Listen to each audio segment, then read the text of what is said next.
All right, starting with your gusts here, we get into your forecast. You're looking at this wind gusts kicking up as we already start this early morning, and we'll continue as we get into the 7 o'clock hour. You're looking at 24-mile-per-hour wind gusts picking up to at least the 30s, picking up into your forecast there.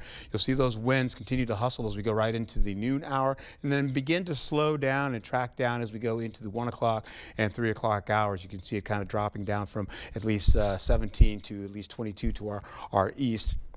And eventually, by the time we get into about 4 o'clock, we're done. We'll carry over through the evening commute. The winds will be light, but once we take it over to the overnight hours, 3 o'clock in the morning for tomorrow, we're also looking at wind gusts up to the 20s, at least 25 to 26 miles per hour, carrying over all the way down into the 1 o'clock hour, where those winds are at least getting up to about 24, 25. Then they pick up to the 30s again as we go through the evening, right through on Friday, and then eventually you're going to see that continue on to possibly the midnight hour. High temperatures today, widespread 30s for you, possible 40s as we get into tomorrow though, but you're going to hold on to at least mostly cloudy skies to cloudy conditions through your forecast. Take a look here as we go through the 6 a.m. hour. You're looking at more of the cloudiness up to the north right now, down to the south where at least partly to mostly cloudy skies. We'll even see more flurries trying to come back in the 8 o'clock hour all the way down to Eau Claire again and try to get that down to La Crosse, but maybe it's more like a slight chance of that occurring.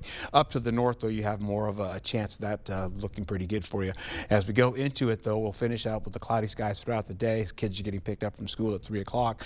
And, of course, you'll also be looking at the possibility of the tracker here showing you 6 o'clock tonight going into it. You're seeing more of those clouds still starting to open up a little bit with snowfall coming back again as we go in the 8 o'clock hour, extending all the way to Ladysmith and Eau Claire. So along I-94 and north to south of that, we'll hold on to the possibility of that getting down to I-90 by the time we get into the 11 o'clock hour, carrying over to the overnight hours. By the time we get in the midnight hour, La Crosse is still in that and in and out of the snow for Eau Claire, but you're seeing areas by Red Wing and Winona, and they're holding on to that all the way down to the south as you get into Boscobel. All right, so Friday, here we go with the high temperatures. You're looking at some 30s, upper 30s to around the low 40s through the forecast. You can see the demarcation there of who's getting what with the 30s and the 40s.